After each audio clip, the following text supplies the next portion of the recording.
भगवते वासुदेवाय। ओम नमो भगवते वासुदेवाय। ओम नमो भगवते वासुदेवाय। कृष्णाय वासुदेवाय देवकी नंदनाय च नंदगोपकुमाराय गोविन्दाय नमो नमः। ओम अज्ञानतिमिरान्धस्य ज्ञानञ्जनशलाकया चक्षुरुन्मीलितं येन तस्मै श्रीगुरुवे नमः। श्रीचैतन्य मनोविष्टं स्थापितं येन भूतले स्वयं रूपः कदा मह्यं ददाति स्वपदान्तिकं। वन्देऽहं श्रीगुरु श्रीयुतपत्कमलं श्रीगुरून् वैष्णवान् श्रीरूपं साग्रजातं सहगण रघुनाथान्वितं तं सजीवं सावधूतं सावधूतं परिजन सहितं कृष्ण चैतन्य देवं श्रीराधा कृष्ण पादान् सहगण ललिता श्री विशाखान्वितांश। हे कृष्ण करुणा सिंधो दीनबंधो जगतपते गोपेश गोपिका कांत राधा कांत नमस्तुते। तप्त कांचन गौरांगी राधे वृंदावनेश्वरी वृषभानुसुते देवी प्रणमामि हरि प्रिये। नमो विष्णुपादाय कृष्ण पृष्ठाय भूतले श्रीमते भक्ति वेदांत स्वामिनिति नामिने। नमस्ते सरस्ते देवे गौरवाणी प्रचारिणे निर्विशेष शून्यवादी पाश्चात्य देशे तारिणी। नमो महावदन्याय कृष्ण प्रेम प्रदायते कृष्णाय कृष्ण चैतन्य नामिने गौरतविषे नमः। वो श्री कृष्ण चैतन्य प्रभु नित्यानंद श्री अद्वैत गदाधर श्रीवासादि गौर भक्त वृंद। हरे कृष्ण कृष्ण कृष्ण हरे हरे हरे राम राम राम हरे हरे। हरे कृष्ण कृष्ण कृष्ण हरे हरे हरे राम राम राम हरे हरे। हरे कृष्ण कृष्ण कृष्ण हरे हरे हरे राम राम राम हरे हरे। श्रील प्रपात की जय, गौर निताय की जय, चैतन्य महाप्रभु की जय, आप सभी भक्तों की, सभी के गुरुओं की जय, सभी को दंडवत जय प्रणाम। हरे कृष्ण जय। हरि बोल हरि बोल हरि बोल बोल माता जी, आपका बहुत बहुत धन्यवाद माता जी। हरि बोल जी प्रभु जी। हरे कृष्णा माता जी, धन्यवाद प्रणाम। हरे कृष्ण दंडवत प्रणाम प्रभु जी।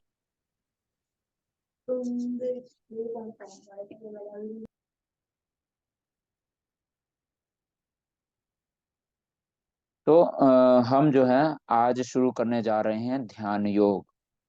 ध्यान योग वास्तविकता में क्या है? ध्यान योग जो है अष्टांग योग का जो है एक भाग है, ध्यान है ना। तो आज जो है भगवान भगवान कृष्ण ने वास्तविकता में, अगर आपने कल अध्याय 5 अगर पढ़ा हो, तो भगवान ने जो है ध्यान योग के बारे में थोड़ी सी चर्चा जो है पिछले अध्याय में की थी, है ना।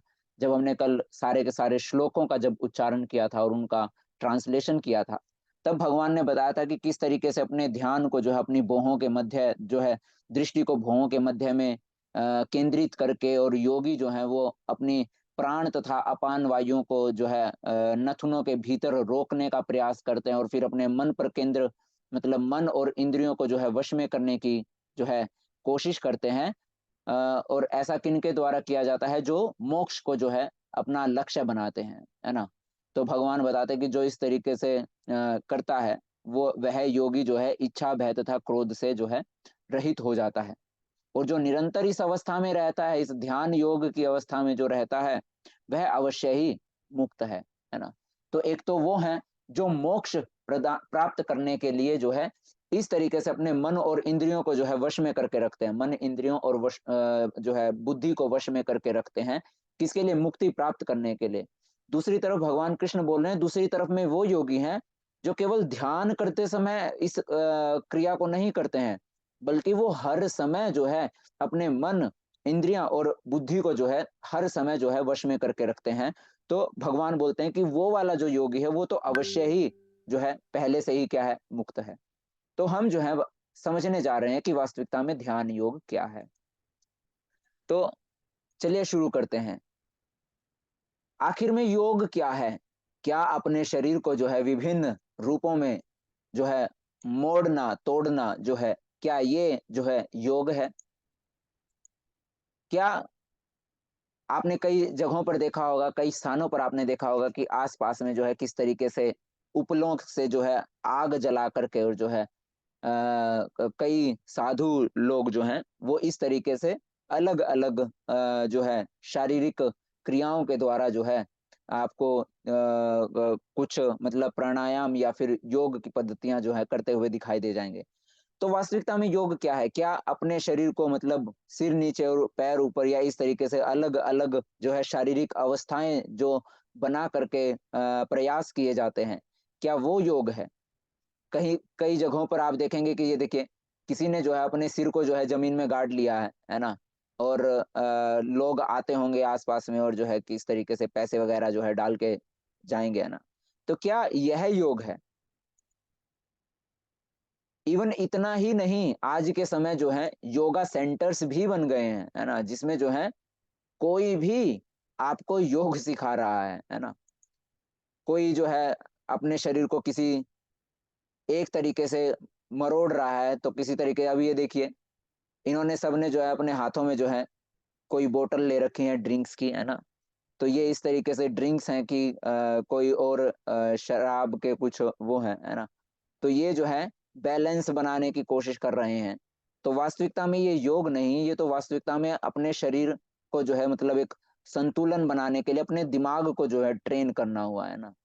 तो वास्तविकता में क्या यह योग है? नहीं, यह योग नहीं है। कुछ लोग आपको ऐसे भी दिखाई दे जाएंगे जो योग के नाम पर जो है जानवरों को अपने ऊपर जो है खड़े करते हैं, और भगवान ही जाने की कौन सी जो है प्रक्रिया करने की जो है कोशिश करते हैं, है ना?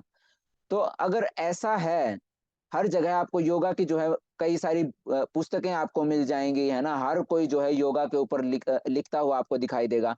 अभी यहाँ पे देखिए एक बिल्ली जो है वो सिर के बल जो है खड़ी हुई है ना? और उन्होंने नाम दे दिया है योगा का, है ना? मतलब कुछ नाम है ये, शायद टर्किश है या फिर कौन सी लैंग्वेज में लिखा हुआ है ना? स्पेनिश है या तुर्की भाषा लग रही है। तो इन्होंने ये देखिए बिल्ली को जो है सिर के बल जो है खड़ा कर दिया है और नाम दिया है पुस्तक का कि आइए और योगा सीखिए, है ना? तो वास्तविकता में योग क्या है, उसके बारे में जो है आज जो है हम जानने के लिए जो है बढ़ रहे हैं।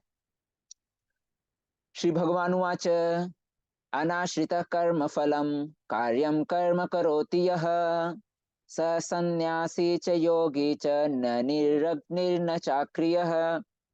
श्री भगवान ने कहा, जो पुरुष अपने कर्म फल के प्रति अनासक्त है और जो अपने कर्तव्य का पालन करता है, वही सन्यासी और असली योगी है। वह नहीं जो न तो अग्नि जलाता है और न कर्म करता है ना? तो भगवान बोल रहे हैं कि असली योगी और असली सन्यासी कौन है? असली सन्यासी वो है जो कर्म फल के प्रति अनासक्त नहीं है और अपने कर्तव्यों का जो है हमेशा जो है पालन करता है ना? बिना किसी कर्म फल की जो है अनासक्त, कर्म फल के प्रति अनासक्त होकर, है ना? तो भगवान बोल रहे हैं कि वो असली सन्यासी या असली योगी नहीं है जो न तो अग्नि जलाता है, अग्नि किस रूपी, मतलब कर्म रूपी, है ना? कल हमने देखा था कि जब हम कर्म योग के बारे में हम देख रहे थे, सॉरी कल नहीं, परसों वाली जो हमारी कक्षा थी, उसमें हमने देखा था कि किस तरीके से जब आप कर्म योग आप करते हैं, तो कर्म योग में जो आप कर्म योग रूपी जो आप हवन करते हैं, वो अग्नि भी पवित्र होती है, आध्यात्मिक होती है, और उसमें हवि जो आप देते हैं कर्म फलों की, वो हवि भी क्या होती है? आध्यात्मिक होती है ना? तो यहाँ पर जिस अग्नि के बारे में बात की जा रही है, वो आपके कर्मों रूपी अग्नि है ना? कर्म कर्म रूपी जो है जो न तो अग्नि ही जलाता है और न ही कर्म करता है ना? ना तो मन में देखा जाए तो बोल रहे हैं कि ना तो जो मन में वो चाहत ही उत्पन्न करता है कर्म करने की, है ना? तो भगवान बोल रहे हैं कि वो असली योगी नहीं है जो ना तो मन में कर्म करने की चाहत ही उत्पन्न करता है और ना कर्म ही करता है। वास्तविकता में कर्म योगी वो है जो अपने कर्तव्यों का पालन करता है और अपने समस्त कर्म फलों के प्रति जो है अनासक्त रहता है। तो आज जो है इस अध्याय में जो है ध्यान योग वाले इस अध्याय में भगवान जो है हमको अष्टांग योग के बारे में जो है और ध्यान योग, अष्टांग योग में ध्यान योग के ऊपर जो है हमको बताएंगे कि ध्यान योग जो है वो भी एक पद्धति है जिससे जो है आप इस जन्म मरण के चक्र से जो है मोक्ष की प्राप्ति जो है कर सकते हैं और जन्म मरण के चक्र से जो है छुटकारा पा सकते हैं। तो वास्तविकता में अष्टांग योग क्या है? अष्टांग, अष्टांग का अर्थ है कि जिसके 8 अंग हों, अष्ट प्लस अंग, जिसके 8 अंग हों, ऐसा योग कहलाता है अष्टांग योग। तो अष्टांग योग के कौन कौन से चरण हैं? अष्टांग योग के जो चरण है वो है, पहला यम, दूसरा नियम, तीसरा आसन, चौथा प्राणायाम, प्रत्याहार, धारणा, फिर उसके बाद ध्यान, और ध्यान के बाद वाली जो अवस्था है उसको कहा जाता है समाधि। तो भगवान जो आज हमको बताने जा रहे हैं वो ध्यान से समाधि की तरफ किस तरीके से जाया जाए। समाधि का मतलब क्या है? समाधि का मतलब है यूनियन, है ना। समाधि का मतलब है आपका जो है आत्मा का परमात्मा से मिलन, है ना। आत्मा का जो है परमात्मा के साथ साक्षात्कार होना ही क्या कहलाता है? समाधि कहलाता है। तो एक हमने जो है कर्म योग के का माध्यम जो है हमने देखा कि आप कर्म योग के माध्यम से भी जो है ना, आप भगवान तक जो है भगवान से अपना जो है साक्षात्कार जो है कर सकते हैं, है ना। एक आगे जो है भगवान आखिरी के जो 6 अध्याय हैं उनमें बताएंगे कि किस तरीके से ज्ञान के माध्यम से आप कर सकते हैं, है ना। और फिर जो है बीच वाले जो 6 अध्याय हैं, अभी कल से शुरू हो जाएगा 7वें अध्याय से, है ना। तो 7वें अध्याय से लेकर के 12वें अध्याय में भक्ति योग के माध्यम से किस तरीके से जो है आप आत्म साक्षात्कार या फिर प्रभु के साथ जो है साक्षात्कार जो है आप कर सकते हैं, या उनके साथ जो है आपका मिलन हो सकता है। तो उसके बारे में जो है बता रहे हैं। तो आज जो है भगवान कर्म, कर्म के कर्म, ध्यान करना भी क्या है? एक कर्म है ना। आपको जो है विभिन्न जो है नियमों का जो है पालन करना पड़ रहा है ना। 8 प्रकार के जो है क्रियाएं आपको करनी पड़ रही हैं, यम, नियम, आसन, प्राणायाम, प्रत्याहार, धारणा और ध्यान, है ना। इस 6 के बाद आप ध्यान की स्थिति में जाते हैं और ध्यान की स्थिति से फिर आप जो है समाधि में प्रवेश करते हैं। तो भगवान जो है इनके बारे में जो है पूरे तरीके से जो है इस अध्याय में जो है एक्सप्लेन करते हैं कि वास्तविकता में यम क्या है, नियम क्या है, फिर आसन क्या है, और जो है प्राणायाम, प्रत्याहार, धारणा, ध्यान और समाधि। तो शुरू करते हैं हम। तो भगवान जो है सबसे पहले यम के बारे में बताते हैं 6ठे अध्याय के जो है 10वें श्लोक में, कि यम क्या है। भगवान बोलते हैं कि उसे एकांत जगह में अकेले रहना चाहिए और हमेशा अपने मन को नियंत्रित करना चाहिए, है ना। तो सबसे पहले भगवान बोल रहे हैं मन को नियंत्रण में करना जो है वो क्या है? यम, है ना। तो एकांत जगह पर रह करके अपने मन को नियंत्रित करना कहलाता है यम। फिर उसके बाद नियम, मतलब खाने का, सोने का, काम करने का, मनोरंजन करने की जो सारी की सारी आदतें जो हैं उनके ऊपर कंट्रोल कर लेना, वो कहलाता है नियम, है ना। एक होता है आंतरिक कंट्रोल, और उसके बाद जो है नियम जो है अपनी बाह्य गतिविधियां जो है उनके ऊपर जो है एक समशीतोष्ण या फिर समता समरूप से, है ना, जो है इनके ऊपर भी जो है एक कंट्रोल कर लेना जो है वो क्या कहलाता है? वो है नियम। फिर उसके बाद आता है आसन, है ना। तो कौन सा आसन आप बिछाएं, मतलब किस प्रकार का आसन होना चाहिए ध्यान में जाने के लिए। तो पहले भगवान ने यम के बारे में बताया कि पहले तुमको जो है एकांत स्थान पर जाना होगा, एकांत स्थान पर जा करके अपने मन को जो है नियंत्रित करने की कोशिश करनी होगी। जब आपका मन नियंत्रित हो जाता है तब आपको आपकी जो बाह्य गतिविधियां हैं, शारीरिक गतिविधियां हैं, खाना, सोना या काम करना या और मनोरंजन की जो वस्तुएं हैं, है ना, उन सभी के ऊपर जो है आपको क्या करना होगा? जो है एकाग्रता जो है लानी होगी। फिर उसके बाद जब आपके जो शारीरिक गतिविधियों में जब एकाग्रता आप ले आते हैं, तब आप करेंगे जमीन पर जो है कुसा का आसन बिछाएंगे, है ना।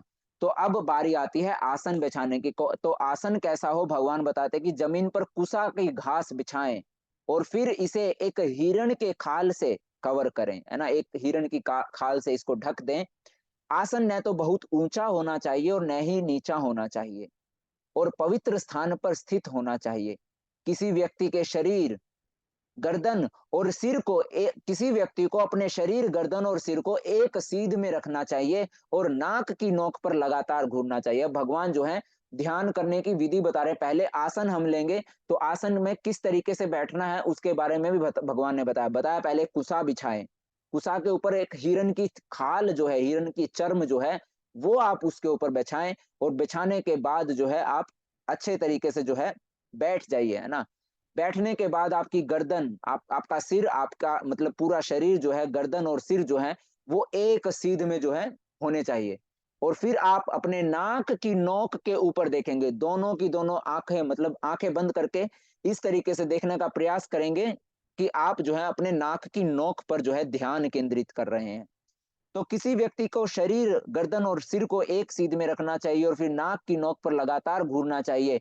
इस प्रकार एक अनगढ़ दबे हुए मन से, भय से रहित होकर, पूरी तरह से यौन जीवन से मुक्त किसी को भी मेरा ध्यान करना चाहिए, है ना। तो इस तरीके से आप बैठ करके अपने नाक की जो है नोक पर अपनी आंखों को केंद्रित करते हुए अपने मन में जो है भगवान के बारे में जो है, भगवान कृष्ण बोल रहे हैं कि मेरे बारे में ध्यान करना चाहिए, मेरा जो है चिंतन करना चाहिए।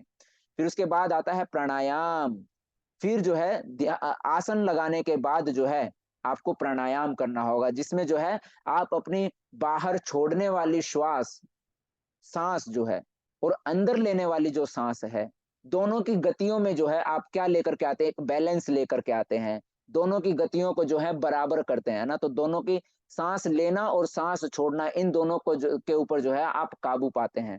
तो आने और जाने वाली श्वास की गति में रोकने का जो है अभ्यास करें, और इस प्रकार अंतिम रूप से जो है एक ट्रांजिशन में रहें। ट्रांजिशन में मतलब एक लय में रहना है ना, कि ना तो सांस ज्यादा स्पीड से हमको लेनी है और ना ही ज्यादा स्पीड से हमको छोड़नी है। तो दोनों में सांस लेना और सांस छोड़ना, छोड़ने वाली जो सांस है, दोनों में क्या होनी चाहिए, एक समता जो है हमको रखनी होगी, है ना।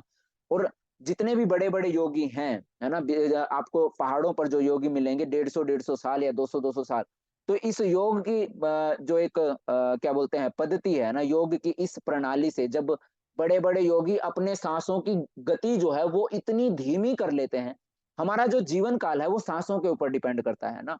हम लोग बोलते हैं कि अरे फलाने की इतनी ही सांसें थी, है ना, इसलिए वो चल बस आया, इस तरीके से ऐसा करके बोलते हैं ना, कि उसकी भगवान ने जितनी सांसें दी थी वो उतनी सांसें जी करके जो है चला गया।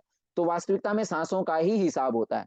अगर आप अपनी सांसों की गति को कंट्रोल कर लें, अगर आप अपने मतलब ये योग के माध्यम से, प्राणायाम के माध्यम से अगर आप अपनी सांसों पर काबू पा लेते हैं, तो आपका जो मतलब जो शारीरिक जो अवस्था है, यानी कि युवा अवस्था लगा लीजिए, या इस तरीके से, जैसे ये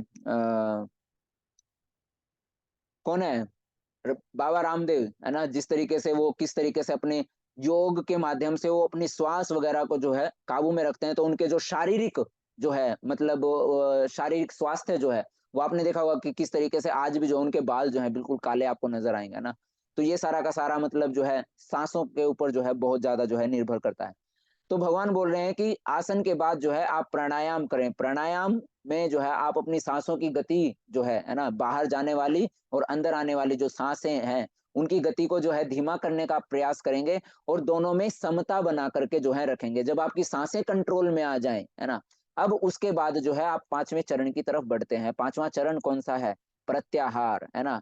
प्रत्याहार, प्रत्याहार में जो है आप भौतिक अस्तित्व की जो है समाप्ति की तरफ बढ़ते हैं, है ना। मतलब आपके आसपास में क्या हो रहा है, क्या नहीं हो रहा है, उसका कोई भी आपको भान नहीं होना चाहिए। इस तरीके से जो है आपको मतलब प्रैक्टिस करनी होगी, है ना, ध्यान वो करने की, मतलब एक जगह पर बैठ करके कौन क्या हो रहा है, मतलब अपने आप पर जो है काबू आपको पाना होगा, कि जिससे जो है आप भौतिक अस्तित्व जो आपका है ना, उसकी जो है समाप्ति की ओर आप बढ़े। आसपास में कुछ भी घटित हो, आपका ध्यान जो है उस जगह पर जो है मतलब भटके ना। तो वो कहलाता है प्रत्याहार। फिर उसके बाद धारणा। धारणा होता है कि जो व्यक्ति योग के मार्ग पर, इस ध्यान योग के मार्ग पर आगे बढ़ रहा है, उसको अपनी मानसिक गतिविधियों को अनुशासित करना होगा। मन जो भटकता है ना, पता नहीं रसोई में कौन सा खाना बन रहा होगा, पता नहीं कहाँ पर क्या हो रहा होगा, पता नहीं दूध उबलने के लिए जो रखा है वो दूध निकल तो नहीं गया होगा, है ना। मेरा दोस्त खेलने गया हुआ है, पता नहीं वो क्या खेल रहे होंगे या क्या नहीं खेल रहे होंगे। मोबाइल पे किसी का मैसेज तो नहीं आ गया होगा, या मैं फलाने आदमी का कॉल आने वाला था, उसने मेरे पास कॉल तो नहीं कर दिया। तो ये सारा का सारा क्या है, मानसिक गतिविधियों को जो है मतलब सारी की सभी प्रकार की मानसिक गतिविधियों को जो है अनुशासित करना है ना, अपने मन के ऊपर जो है मतलब मानसिक उसके ऊपर जो है काबू पा लेना और पारलौकिक स्थित हो जाना है ना, सभी भौतिक इच्छाओं से रहित होकर के उस योगी को योग प्राप्त करने के लिए जो है कहा जाता है ना, जो ये योगी है इसको सारी प्रकार की अपनी भौतिक भौतिक इच्छाओं से रहित होकर के फाइनली उसको जो है योग जो है प्राप्त करने के लिए कहा जाता है। फिर इसके बाद जब वो अपने मन पर काबू पा लेता है, मन पर काबू पाने के बाद वो जो है ध्यान की स्थिति में जो है आगे बढ़ता है।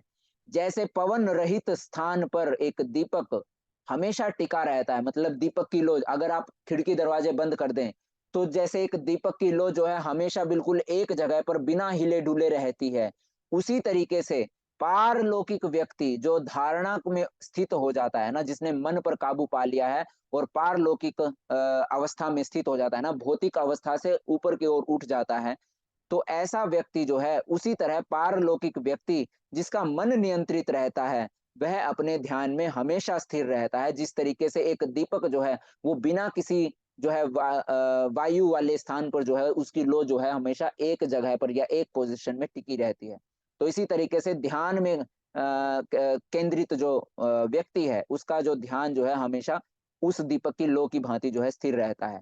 फिर ध्यान के बाद जो है आप समाधि में प्रविष्ट होते हैं। समाधि क्या है? सबसे बड़ी कठिनाई के बीच भी वह व्यक्ति जो है, चाहे बारिश आ रही हो, चाहे तूफान आ रहा हो, चाहे कुछ भी हो रहा हो, चाहे जब आसपास में जंगली जानवर घूम रहे हो, है ना, हर स्थिति में, हर परिस्थिति में, हर कठिनाई के बीच भी जो ऐसा समाधि में लीन हुआ जो व्यक्ति है वो क्या होता है? स्थिर रहता है। यह वास्तव में भौतिक संपर्क से तथा सभी दुखों से वास्तविक स्वतंत्रता है। एक सेकंड जी। तो जो यह अवस्था है वह क्या है? वह वास्तव में भौतिक संपर्क से तथा सभी प्रकार के दुखों से वास्तविक स्वतंत्रता जो है वो कहलाती है समाधि की अवस्था। तो क्या आप इस योग की प्रणाली को आजमाने के लिए तैयार हैं, जिसमें आपको इतने सारी चीजें जो है करनी होगी? पहले आपको ऐसा स्थान ढूंढना होगा जहां आप अपने मन को जो है नियंत्रित करने का प्रयास कर सकें, यानी कि जो यम जो है आपको इवन ऐसा भी बताया जाता है कि आप जो है किसी मतलब पवित्र स्थान पर जैसे गंगा के किनारे आप चले जाएं ना, किसी आध्यात्मिक स्थान पर जाकर के जो है आप इस सब प्रणाली का जो है आप पालन करें ना। तो आज बाहर जाने के लिए जो है किसी एकांत स्थान पर जाने के लिए इसीलिए बोला जाता था क्योंकि मतलब जो पहले के समय जो होते थे जितने भी जैसे गंगा का घाट हो गया इस तरीके से वो एकांत हुआ करते थे, लोग सबसे पहले वहां जाने का जो है प्रयास करते थे, है ना, या फिर और जो आध्यात्मिक स्थल है, धार्मिक स्थल है ना, क्योंकि वहां पर इतनी भीड़ नहीं होती थी। पर आज जो है वो धार्मिक स्थल ना रह करके टूरिज्म ज्यादा हो गए, है ना, तो वहां पर इतनी भीड़ हो रही है, तो आज आज के समय जो है पहली बात तो आप किसी भी धार्मिक स्थल पर आप जा नहीं सकते, क्योंकि धार्मिक स्थल धार्मिक काइंड ऑफ देखा जाए तो धार्मिक नहीं रहे हैं, लोगों ने उनको पर्यटक स्थल बना दिया है ना। तो फिर उसके बाद अपने शरीर पर काबू पाना, अपनी इंद्रियों पर काबू पाना, फिर उसके बाद प्राणायाम करना, फिर उसके बाद प्रत्याहार, प्रत्याहार के बाद जो है आप आगे बढ़ते हैं ध्यान की तरफ, और फिर ध्यान के बाद समाधि। तो क्या आप आज के समय जो है इस योग प्रणाली को आजमाने के लिए तैयार हैं? हम में से तो कोई नहीं है ना, क्योंकि जब सर्दी पड़ती है तो रजाई से निकलने का मन नहीं करता है ना, और हम जो है घर परिवार से इतनी दूर रह के जो है इतने कठिन परिश्रम तो जो है किस प्रकार से हम कर सकते हैं ना। तो भगवान आगे बोलते हैं, अर्जुन जो है, अर्जुन बोल रहे हैं, चंचलम ही मन कृष्ण प्रमाथि बलवदृढ़ तस्याहम निग्रहम मन्ये वायोरिव सुदुष्करम। जब भगवान ने बताया कि किस तरीके से अपने मन को जो है एकाग्रचित करके, मन को एकाग्र करके और जो है ध्यान करने का प्रयास करो, अर्जुन बोल रहे हैं कि क्या बोल रहे हैं प्रभु, हे कृष्ण, चूंकि मन चंचल, उच्छृंखल, हठीला तथा अत्यंत बलवान है, अतः मुझे इसे वश में करना वायु को वश में करने से भी अधिक अधिक कठिन लगता है ना। अर्जुन बोल रहे हैं मेरे पास ऐसे ऐसे अस्त्र शस्त्र हैं जिससे मैं वायु को भी एक पल के लिए जो है मैं काबू में कर लूं, है ना, वायु को भी मैं अपने वश में कर सकता हूं, परंतु मन को वश में करना तो मेरे लिए जो है वायु को भी वश में करने से कठिन है ना। मैं एक पल के लिए हवा को मैं काबू में कर सकता हूं, पर मन तो मेरे जो है वश में नहीं हो पाता है ना। क्यों? क्योंकि जो मन है वो अत्यंत ही चंचल है ना। कभी इधर भटकता है, कभी इधर कभी उधर, है ना। तो मन जो है अत्यंत चंचल है, अत्यंत उच्छृंखल है, हठीला है ना, अत्यंत बलवान है, बहुत ज्यादा स्ट्रोंग है। इसको जो है वश में करना मेरे लिए जो है क्या है, बहुत ज्यादा कठिन है। तो भगवान बोलते हैं, श्री भगवान उवाच असंशयं महाबाहो मनो दुर्निग्रहं चलम अभ्यासेन तु कौन्तेय वैराग्येन च गृह्यते। भगवान श्री कृष्ण कहते हैं कि हे महाबाहु कुंती पुत्र, निसंदेह चंचल मन को वश में करना अत्यंत कठिन है ना। आप में से किसी ने कभी पूछा था कि मतलब मन को जो है काबू में कैसे किया जाए प्रभु, है ना। मन बहुत मतलब एक बार तो ऐसा होता है कि मैं ऐसा कर लूंगा, पर फिर से जो है हम भटक जाते हैं ना। तो ये देखिए, आपका आपके वाला जो क्वेश्चन जो है वो खुद जो है स्वयं अर्जुन जो है वो पूछ रहे हैं भगवान से कि हे कृष्ण, जो मन जो है वो अत्यंत जो है चंचल है ना, ये तो मेरे काबू में ही नहीं आता। मैं हवा को काबू में कर सकता हूँ, पर मन को काबू में करना तो मेरे लिए बहुत जो है कठिन है। तो भगवान बोल रहे हैं कि हे महाबाहु कुंती पुत्र, निसंदेह इस चंचल मन को वश में करना बहुत ज्यादा कठिन है, किंतु उपयुक्त अभ्यास द्वारा तथा विरक्ति के द्वारा ऐसा जो है संभव है। भगवान बोल रहे हैं कठिन है परंतु असंभव नहीं है ना। कठिन है परंतु असंभव नहीं है। असंभव नहीं है तो इसको संभव कैसे बनाया जाए? आपको उपयुक्त अभ्यास करना होगा, बार बार जो है आपको प्रैक्टिस करनी होगी, और विरक्ति के द्वारा, है ना, आसक्ति का त्याग करके, इंद्रिय भोग इंद्रिय विषयों के प्रति, मन की प्रसन्नता के प्रति आसक्ति का त्याग करके विरक्त होने के बाद जो है जो मन जो है, मन को काबू में करना जो है संभव है ना। तो भगवान ने जो है मन को काबू में करने के तरीके बताए, कौन कौन से? एक तो कंटिन्यूअस प्रैक्टिस, है ना। एक तो हमको जो है बार बार हमको प्रैक्टिस करनी होगी, और एक जो है हमको जो इंद्रिय विषय जो है ना, या फिर जो भी हमारे मतलब मन के विषय, जो मन को जौन सी चीजें अच्छी लगती हैं ना, उन समस्त चीजों के प्रति विरक्त होना, है ना। तो भगवान बता रहे हैं कि बार बार अभ्यास करने से और विरक्ति के द्वारा जब आप विरक्त हो जाते हैं, है ना, तो उससे जो है आप अपने मन को जो है काबू में कर सकते हैं। मन जो है, मन एक ऐसी चीज है जो आपका दोस्त भी है और आपका शत्रु भी, है ना। हमारा मन जो है वो हम सबका जो है दोस्त भी हो सकता है और हमारा जो है दुश्मन भी हो सकता है। जब तक आपका मन आपके वश में रहता है तो वो आपका दोस्त जो है बनता है ना। जब तक मन को आप नियंत्रित करके रखते हैं तब तक वो आपका सबसे बड़ा जो है दोस्त है। परंतु जब आप मन के नियंत्रण में आ जाते हैं, यानी कि मन आपका कर रहा है कि मैं ये खाऊं और आप वही करना चालू कर दे रहे हैं। मन बोल रहा है कि मुझे जो है बाहर मटर गश्ती करने के लिए जाना है, तो आप मन के कहे पर जो है आप चल रहे हैं। और तो आप जो है वो मन जो है, वो वाली जो अवस्था जो है जिसमें आप जो है मन के नियंत्रण में आए हुए हैं, वो उस अवस्था में जो आपका मन जो है वो आपका सबसे बड़ा जो है शत्रु है और आपके सर्वनाश का जो है कारण है। परंतु जब मन आपके नियंत्रण में होता है तब वही मन जो है वो आपका सबसे बड़ा मित्र भी हो सकता है ना। एक तरफ में मन आपको बोल रहा है कि बहुत जो है पैसा चाहिए है, तो सबसे आसान तरीका है कि बैंक में जाके जो है डाका मार लेते हैं ना।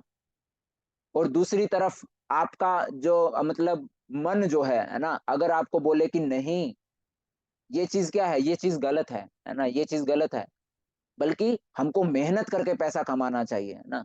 तो मन जो है दो अवस्थाएं हो सकती है। एक तरफ वो आपके मित्र का भी मतलब मित्र का भी रूप ले सकता है, और दूसरी तरफ वो आपका शत्रु भी बन सकता है। डिपेंड करता है कि आप जो है मन के काबू में होते हैं कि मन आपके काबू में होता है ना। तो जिस तरीके से अग्नि जो है, अग्नि का अगर नियंत्रित रूप से अगर आप इस्तेमाल करें, जब अग्नि का नियंत्रित रूप से इस्तेमाल किया जाता है तो वो हम सबके लिए क्या है, लाभदायक होती है। जिस तरीके से रॉकेट के अंदर अग्नि का इस्तेमाल होता है, ईंधन का इस्तेमाल होता है, हवाई जहाज उड़ाने के लिए जो है ईंधन रूपी जो है अग्नि का इस्तेमाल होता है। सूर्य जो है वो भी क्या है, आग का गोला है ना। तो जब नियंत्रित रूप से अग्नि का इस्तेमाल होता है तो वो इस पूरे मानव जाति के लिए, इस पूरी भौतिक जगत के लिए क्या है, एक वरदान जैसा है। परंतु जब वही अग्नि अनियंत्रित रूप से लग जाती है तो वो सृष्टि का सर्वनाश कर सकती है। इसी तरीके से जब मन नियंत्रित रूप से कार्य करता है, मन आपके नियंत्रण में रहकर कार्य करता है, तो वो आपका सबसे बड़ा मित्र है। परंतु जब वही मन आपको नियंत्रण में करता है या अनियंत्रित रूप से कार्य करता है, तो वो जो है आपका सबसे बड़ा शत्रु बन जाता है और आपकी जिंदगी को जो है तहस नहस कर सकता है। तो मन जो है वो आग की तरह है, जब इसको नियंत्रित किया जाता है तो वह चमत्कार कर सकता है, परंतु जब यह नियंत्रण से बाहर चला जाता है तो तबाही मचा सकता है ना। तो भगवान जो है मन के बारे में जो है भगवान ने बताया कि मन को जो है किस तरीके से वश में किया जाए। आगे अर्जुन कहते हैं, अर्जुन ने कहा, हे कृष्ण, उस असफल योगी के बारे में अब मुझे बताइए कि उस असफल योगी की गति क्या है, जो प्रारंभ में श्रद्धा पूर्वक आत्म साक्षात्कार की विधि ग्रहण करता है किंतु बाद में भौतिकता के कारण उससे विचलित हो जाता है और योग सिद्धि को प्राप्त नहीं कर पाता।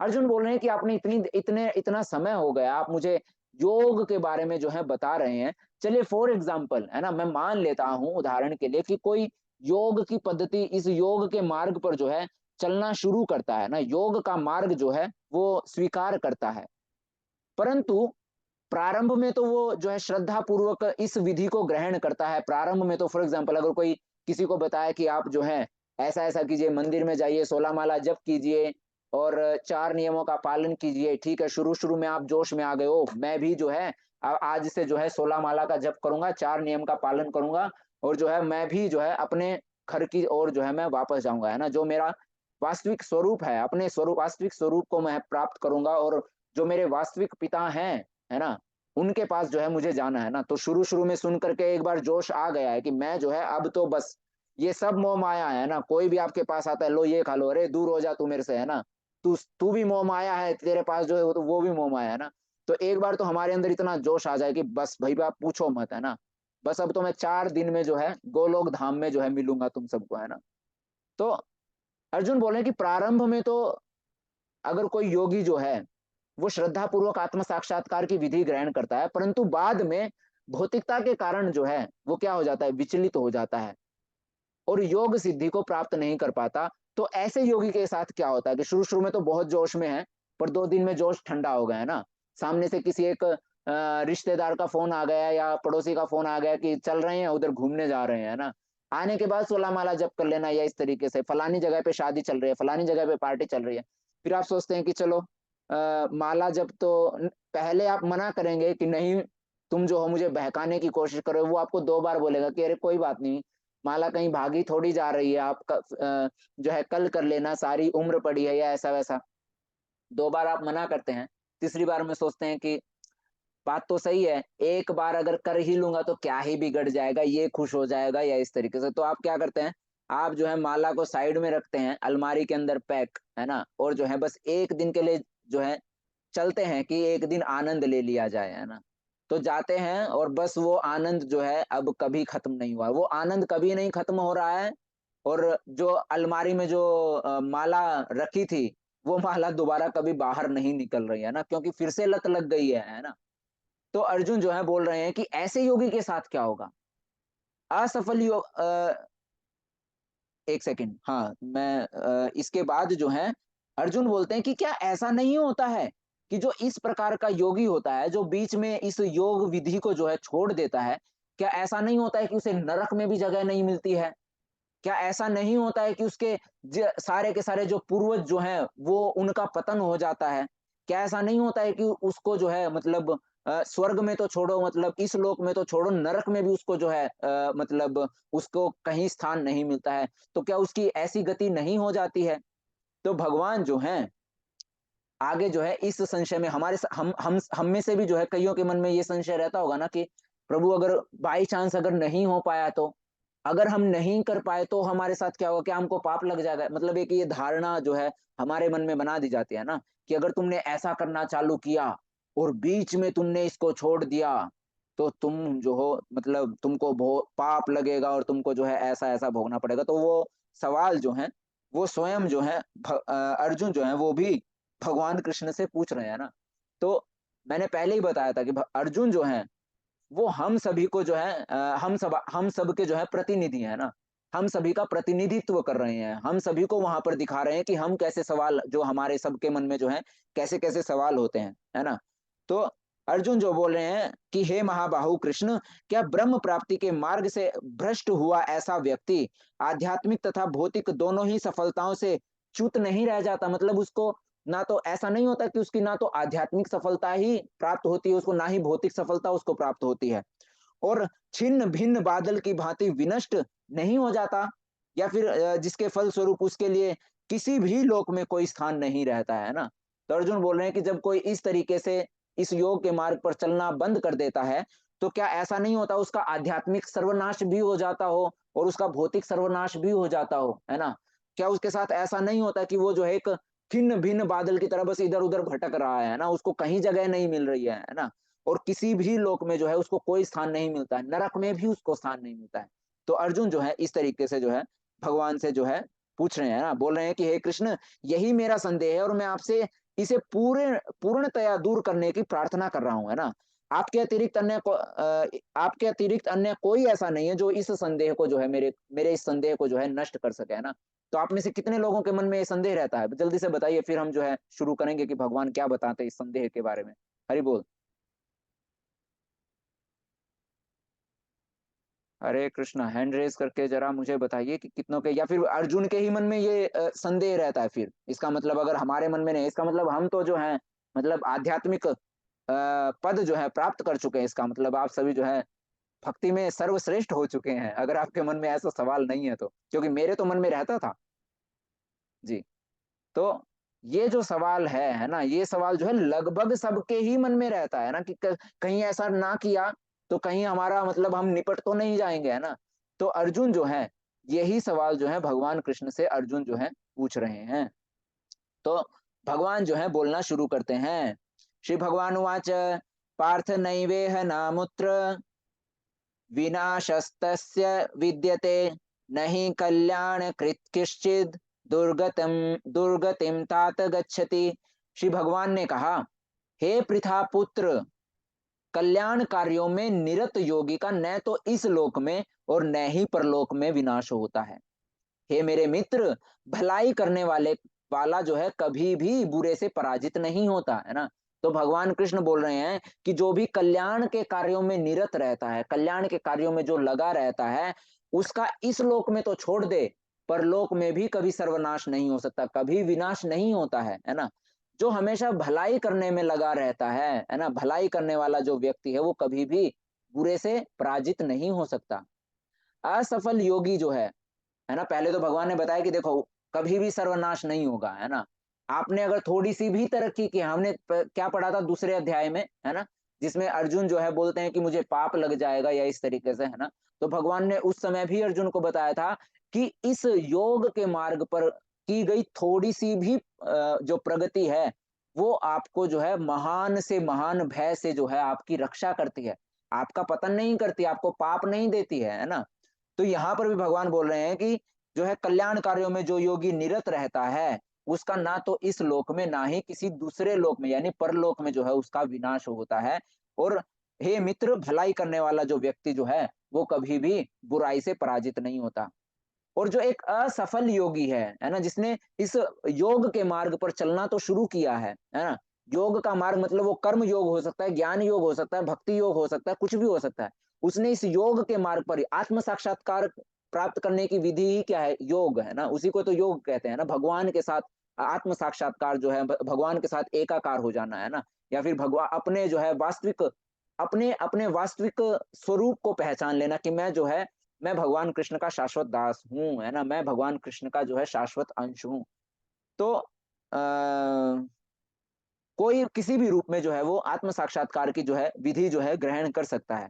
तो भगवान बोल रहे हैं कि जो ऐसा असफल योगी होता है, जो किसी भी माध्यम से जो है आत्म साक्षात्कार प्राप्त करने की कोशिश करता है, वह योगी पवित्र आत्माओं के लोकों में अनेकानेक वर्षों तक भोग करने के बाद या तो सदाचारी पुरुषों के परिवार में या फिर धनवानों के कुल में जन्म लेता है।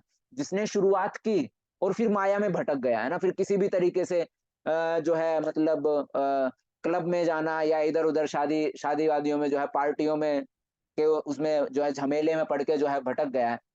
तो भगवान कृष्ण बोल रहे हैं कि चिंता मत करो, अगर कोई चलना शुरू करता है और फिर माया में पड़ के जो है भटक जाता है, तो पहली बात जो ये ऐसा जो असफल योगी होगा वो कहाँ जाएगा, पवित्र आत्माओं के लोकों में अनेकानेक वर्षों तक जो है भोग करेगा, यानी कि स्वर्ग में जाएगा, स्वर्ग में जाकर देवताओं जैसा भोग करेगा, या फिर सॉरी भोग करने के बाद जो है भोग करके वापस आएगा और वापस आने के बाद या तो सदाचारी पुरुषों के परिवार में जन्म लेगा, है ना, बहुत अच्छा परिवार जो है उसको मिलेगा, या फिर धनवानों के कुल में उसको जन्म मिलेगा ना, अंबानी अडानी के घर में बेटा बन के पैदा हो गया ना।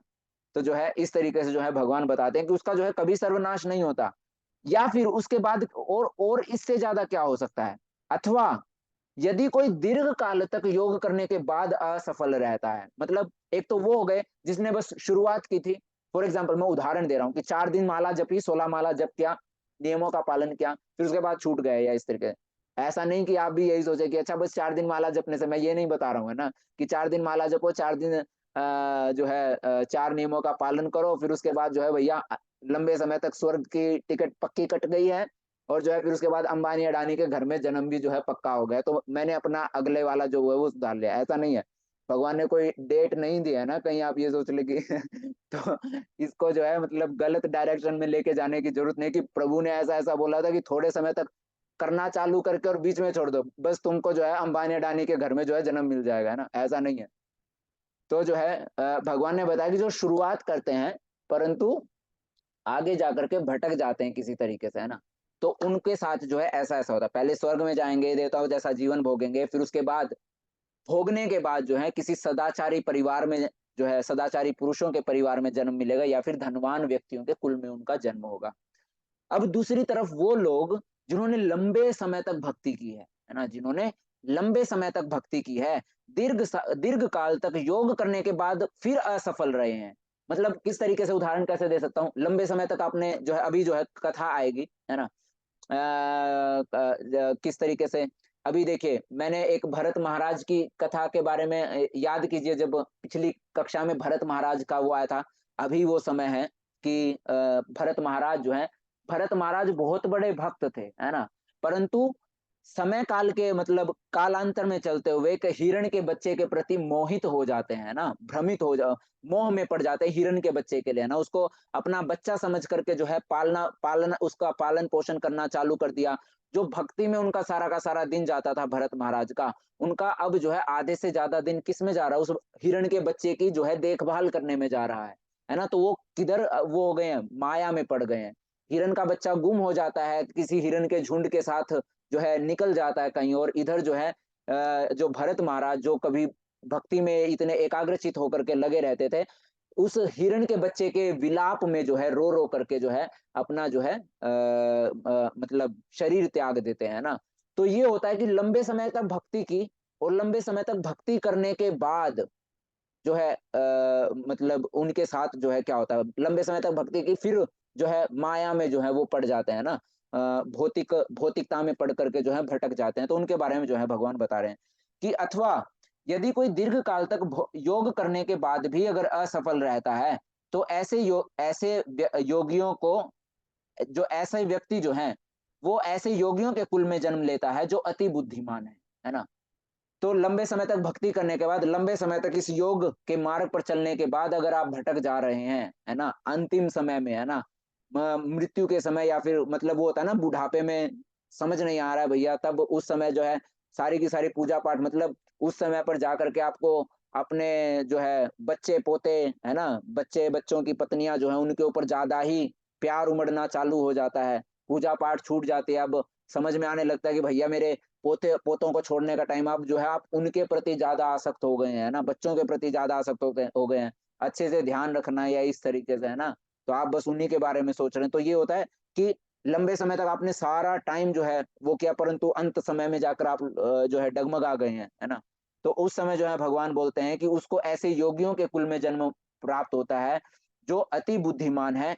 निश्चय ही इस संसार में ऐसा जन्म जो है वो क्या है, दुर्लभ है। यानी कि भक्तों के, है ना, योगियों के कुल में जन्म मिलता है जो अति बुद्धिमान है, यानी कि भक्तों के परिवार में जो है उसको जन्म प्राप्त होता है ना। तो अति बुद्धिमान के बारे में बोला जा रहा है जो भगवान कृष्ण के जो भक्त हैं, है ना। तो उन योगियों के कुल में जो है उसको जन्म मिलता है। भगवान बोले हैं कि जो ऐसा जन्म होता है, कौन सा जन्म, जिसमें जो है आपको आपके माता पिता जो हैं वो भक्त हैं, आपके दादा दादी जो हैं वो भक्ति के मार्ग पर आगे बढ़ रहे हैं। तो भगवान बोल रहे हैं जो ऐसा जन्म जो है वो बहुत ज्यादा दुर्लभ है ना। अंबानी अडानी के घर में जिसको जन्म मिल रहा है वो भी कुछ नहीं है ना। एक भक्त के घर में जो जन्म मिलता है वो भगवान बोल रहे हैं कि वो हर किसी को प्राप्त नहीं होता है ना। वो जो है सबसे जो है महान है। तो सबसे बड़ा जो है योगी कौन है? सबसे बड़ा योगी है जो भगवान की जो है निरंतर प्रेमा भक्ति में लगा रहता है ना। भगवान का निरंतर स्मरण करता रहता है। भगवान भगवान जो है बताते हैं आगे जो है कि सबसे बड़ा योगी कौन है ना। तो भगवान इसी अध्याय में जो है आगे चल करके बताते हैं कि वास्तविकता में मेरी नजर में, है ना, मेरी दृष्टि में सबसे बड़ा एक योगी जो है वो कौन है, उसके बारे में जो है भगवान बताते हैं कि जो निश्चल मन से, है ना, क्या बोलते हैं, अपने मन को पूरे तरीके से जो है मेरे चरणों पर एकाग्रचित करके जो है मेरा ध्यान करता रहता है हर समय, है ना। जो सुख या दुख को जो है एक समान दृष्टि से देखता है, भगवान बताते हैं कि वो जो है वही योगी जो है मेरी नजरों में सबसे सर्वश्रेष्ठ जो है योगी है। तो कर्म योग, ज्ञान योग, अष्टांग योग और भक्ति योग। भक्ति योग जो है वो आत्म साक्षात्कार प्राप्त करने की जो विधि जो है, सबसे चरम विधि या सर्वश्रेष्ठ जो विधि है या चरम सीमा जो है आत्म साक्षात्कार प्राप्त करने की, देखिए, आत्म साक्षात्कार प्राप्त करने की एकमात्र विधि है भगवान के साथ अपने आप को जो है वो कर लेना, मतलब भगवत धाम जाने की जो विधि है वो है भक्ति योग। केवल भक्ति। भगवान कृष्ण जो है बोलते हैं कि मुझे जो है किसी भी, ना तो ज्ञान से मुझे जाना जा सकता है, ना साधना से मुझे जाना जा सकता है ना, ना किसी प्रकार की तपस्या से मुझे जाना जा सकता है ना। 12वें अध्याय में जाकर के जो है भगवान बताएंगे कि वास्तविकता में जो ये मेरा स्वरूप है ये किसी के सामने प्रकट नहीं हो सकता है ना। आप हर कोई नहीं इसको देख सकता है, चाहे कोई कितनी ही तपस्या कर रखी हो, कितना ही उसको ज्ञान हो। सारा ज्ञान, सारी तपस्याएं फेल हैं मेरे बारे में अगर जानना हो तो, है ना। बड़े से बड़ा ज्ञानी, बड़े से बड़ा तपस्वी भी मेरे स्वरूप को नहीं जान सकता है, मुझसे नहीं मिल सकता है। मुझे जानने का केवल एक ही तरीका है, वो क्या है? वो है भक्ति, है ना। तो मैं केवल भक्ति से जो है मुझे जो है जाना जा सकता है। तो जब भगवान को भक्ति से जाना जा सकता है तो भक्ति जो है वो जो है चरम सीमा है, या भक्ति ही एकमात्र रास्ता है जिससे आप जो है भगवान और आप भगवान को जान सकते हैं और आत्म साक्षात्कार प्राप्त कर सकते हैं, अपने अपने घर को जो है वापस लौट सकते हैं। तो अगर भक्ति योग ही सब कुछ है तो फिर आप ये इतनी देर से जो है 5 दिन हो गए आपको यहाँ पर गुणगान करते हुए कर्मयोग ही कर्मयोग गाए जा रहे, फिर ये कर्मयोग क्या कर रहा है प्रभु? आप भक्ति योग बताते और काम खत्म कर देते। भगवान कृष्ण भी क्यों कर्म योग को वो कर रहे हैं? भगवान कृष्ण सीधा भक्ति योग का ही ना बोल देते, बेफालतू में 12 अध्याय जोड़ दिए। 6 अध्याय जो है ज्ञान योग के बोल के गए हैं और 6 अध्याय जो है वो कर्म योग के बोल के गए हैं ना। बेफालतू का सिलेबस और बढ़ा दिया है ना। मतलब ये भी पढ़ो ये भी पढ़ो। जब प्राप्ति ही भक्ति योग से होनी है तो फिर कर्म योग क्यों बता के गए हैं? टेंशन दे के चले गए, हम हमारे पास पढ़ने को वैसे ही बहुत कुछ है ना। तो इस तरीके से दिमाग में आ सकता है। तो भक्ति योग तक जाने के लिए आपको कर्म योग, ज्ञान योग, ध्यान योग और भक्ति योग, है ना। मतलब जो ये कर्म योग, ये क्या है? सीढ़ी है ना। पहले आप कर्म योग करना शुरू करते हैं। कर्म योग से, कर्म से जो है भगवान ने बताया था, याद कीजिए 4थे अध्याय के आसपास, है ना, कि जब आप इस तरीके से कर्म योग करना शुरू करते हैं तो इसका अवसान किसमें होता है? ज्ञान में होता है। याद आया? किस किस को याद आया? जिसमें हमने ज्ञान रूपी नाव के बारे में बात की थी, भगवान ने बताया था कि जब कोई इस तरीके से आसक्ति रहित होकर के कर्म करना शुरू करता है तो उसको किसकी प्राप्ति होती है? ज्ञान की प्राप्ति होती है ना। तो जब आप कर्म योग करना शुरू करते हैं उससे ज्ञान योग आपके मन में जागृत होता है या ज्ञान की जो है उत्पत्ति होती है। ज्ञान, जब ज्ञान आपको हो जाता है तो ज्ञान से अष्टांग योग यानी कि ध्यान, ध्यान मतलब अपने मन को निरंतर भगवान के श्री चरणों में लगाए रखना। वो क्या है? वो है वास्तविक ध्यान, है ना। कि आपके मन में जो है हमेशा जो है भगवान कृष्ण की ही छवि, भगवान कृष्ण का ही स्मरण चिंतन जो है वो चल रहा है ना। तो ज्ञान से आप ध्यान की अवस्था में जाते हैं, और ध्यान से फिर जो है आप भक्ति की अवस्था को जो है प्राप्त करते हैं, है ना। तो जो ये सारे के सारे ये हैं, मतलब जो योग की पद्धतियां हैं वो क्या है, वो एक सीढ़ी की भांति हैं जो आपको कहाँ लेकर के जाती हैं, जो है मतलब योग की चरम सीमा तक आपको लेकर जाते हैं, जो कहलाती है भक्ति योग, है ना। तो अन्य सभी योग जो हैं वो भक्ति योग की ओर अग्रसर होते हैं। एक व्यक्ति जो आध्यात्मिक रूप से जिज्ञासु है, जिसको आध्यात्मिकता के बारे में जानना है या अपने वास्तविक स्वरूप के बारे में जिसको जानना है, जो अपने वास्तविक ज्ञान को जानने के लिए जिज्ञासु है, वह सबसे बुनियादी प्रकार की सेवा में शुरू होता है ना। वो सबसे पहले कहाँ से शुरू करेगा, वो बुनियादी प्रकार की सेवा से शुरू करेगा, जिसको क्या कहते हैं, जिसको कर्म योग कहा जाता है। अपनी क्षमता के अनुसार वह प्रभु के लिए काम करता है, अपनी क्षमता के अनुसार, है ना। प्रभु की खुशी के लिए काम करना, परिवार है, परिवार की सेवा कर रहे हैं, किसकी खुशी के लिए, भगवान की खुशी के लिए, कि भगवान ने मुझे ये पत्नी दी, मुझे ये बच्चे दिए, मुझे ये माता पिता दिए।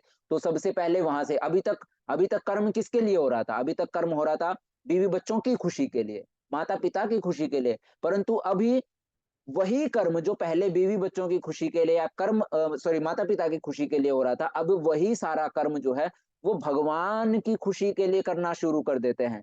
तो वो सारे के सारे सकाम कर्म जो हैं, जो कभी आप किसी दूसरे व्यक्ति की खुशी के लिए करते थे, वही सारे काम जो है आप भगवान कृष्ण को जो है केंद्र में रख करके जो है करना चालू कर देते हैं।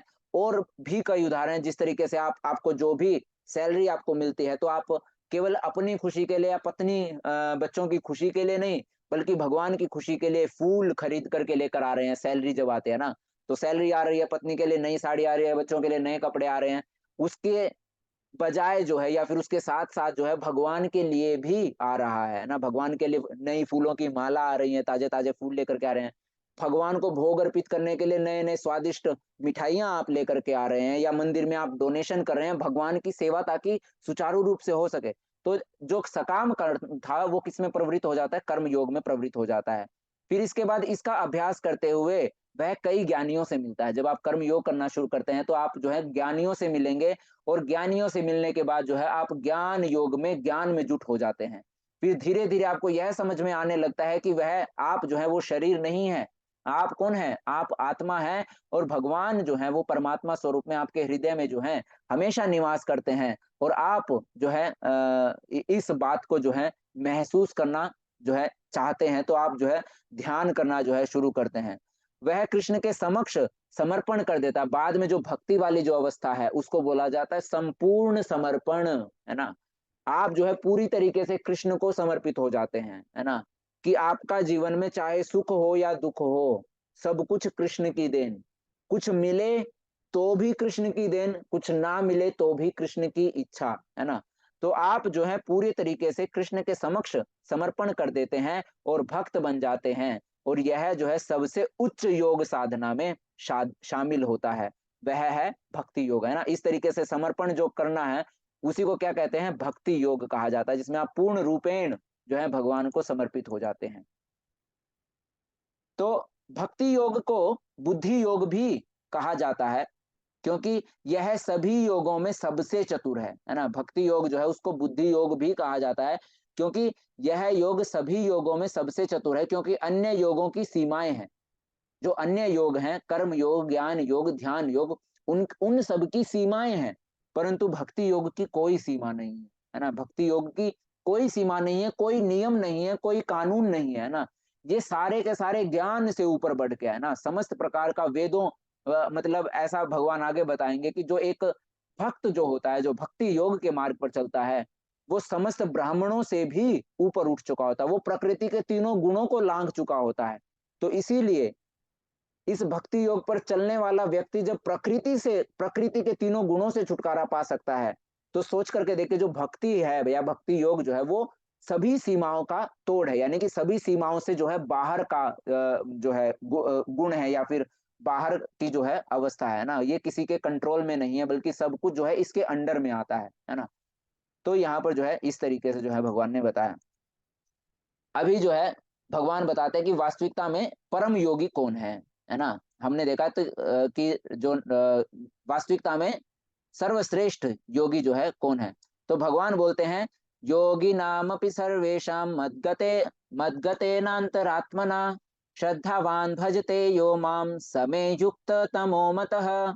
और समस्त योगियों में से जो योगी अत्यंत श्रद्धा पूर्वक मेरे परायण है ना, जितने भी ये योगी हैं, इन समस्त योगियों में से जो योगी अत्यंत श्रद्धा पूर्वक मेरे परायण है, अपने अंतःकरण में मेरे ही विषय में सोचता है और मेरी दिव्य प्रेमा भक्ति करता है, वह योग में मुझसे परम अंतरंग रूप से में युक्त रहता है और सभी में सर्वोच्च है। यही मेरा मत है ना। तो भगवान कृष्ण ने अपने बारे में बताया। भगवान कृष्ण ने देखिए पहले कर्म योगी के बारे में बताया, ज्ञान योगी के बारे में बताया, ध्यान योगी के बारे में भगवान ने बताया। अब सबके बारे में बता करके है ना, देखिए सन्यासियों के बारे में भगवान ने बता दिया, कर्म योगियों के बारे में भगवान ने बता दिया है ना, फिर उसके बाद ध्यान योगियों के बारे में भगवान ने बता दिया। सबके बारे में बता करके अब भगवान जो है कंक्लूजन निकाल रहे हैं कि इन सब में से कोई कर्म योग कर रहा है, ज्ञान योग कर रहा है, ध्यान योग कर रहा है, सब सर्वश्रेष्ठ है। मुझ तक पहुंचने के लिए सब कुछ सही है, पर मेरी नजर में सबसे ज्यादा सर्वश्रेष्ठ क्या है? मेरी नजर में सबसे ज्यादा जो सर्वोच्च योगी जो है वो योगी है जो अत्यंत श्रद्धा पूर्वक मेरे परायण है, जो पूरे तरीके से मुझे समर्पित है ना, जो पूरी श्रद्धा से मुझे समर्पित है और अपने मन में जो है हर समय मेरे विषय में जो है सोचता है और मेरी दिव्य प्रेमा भक्ति करता है ना। हर दुख में मेरी कृपा को महसूस करता है, हर सुख में मेरी कृपा को महसूस करता है ना। तो जो इस तरीके से जो है मेरी दिव्य प्रेमा भक्ति करता है, वह योग में मुझसे जो है परम अंतरंग रूप से युक्त रहता है, यानी कि इस योग के माध्यम से जो है वो मुझसे बहुत डीपली जो है क्या होता है, जुड़ा हुआ होता है, वो मेरा भक्त जो है ना।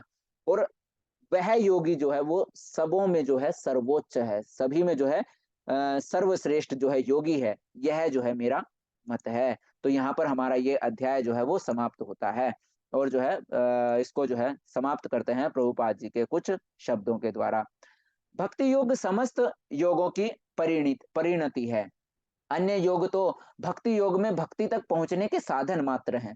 योग का वास्तविक अर्थ भक्ति योग है। अन्य सारे योग भक्ति योग रूपी गंतव्य की दिशा में अग्रसर होते हैं। कर्म योग से लेकर भक्ति योग तक का लंबा रास्ता आत्म साक्षात्कार तक जाता है।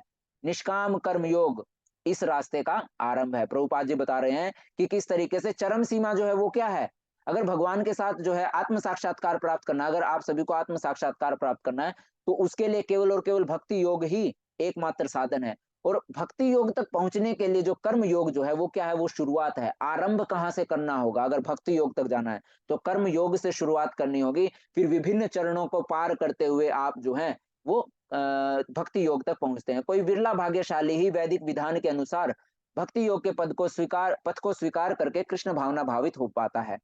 आदर्श योगी श्याम सुंदर कृष्ण पर अपना ध्यान एकाग्र करता है। जो एक आदर्श योगी है वो भगवान कृष्ण पर अपना ध्यान केंद्रित करता है। उनके अंगों को प्रदीप्त करने वाली उनकी ज्योति जो है वो ब्रह्म ज्योति कहलाते हैं। मतलब आपने देखा होगा भगवान कृष्ण के चारों तरफ एक ओरा होता है, एक लाइट मतलब प्रकाश आपको दिखाई देता है ना। तो भगवान प्रभुपाद जी बोल रहे हैं कि उनके जो अंगों को प्रदीप्त करने वाली मतलब प्रज्वलित करने वाली है ना, उजागर करने वाली एक प्रकाशमान बनाने वाली जो एक ज्योति है, उसको क्या कहते हैं? प्रभुपाद जी बोल रहे हैं कि उस सब को जो है ब्रह्म ज्योति जो है कहा जाता है। जो निराकारवादी जो है, जो भगवान के निराकार स्वरूप की पूजा करते हैं, तो वो जो है उस ज्योति की मतलब भगवान कृष्ण के शरीर से जो प्रकाश निकल रहा है, उनको लगता है कि वो उनको केवल वो प्रकाश दिखाई देता है ना। तो वो प्रकाश के अंदर वो प्रकाश, जिस प्रकाश का स्रोत जो है, जहां से वो प्रकाश आ रहा है, वो निराकार प्रकाश जहां से आ रहा है, उनको वो स्रोत ही दिखाई नहीं देता है ना। तो उनको जो है जब वो उस निराकार स्वरूप की पूजा करते हैं तो उनको जो है भगवत प्राप्ति नहीं हो पाती है, भगवान कृष्ण की प्राप्ति नहीं हो पाती है, बल्कि वो ब्रह्म ज्योति में भगवान के शरीर का जो प्रकाश है उसमें ही उलझ कर रह जाते हैं। उनको उस ब्रह्म ज्योति की प्राप्ति होती है, भगवान की प्राप्ति जो है नहीं होती है।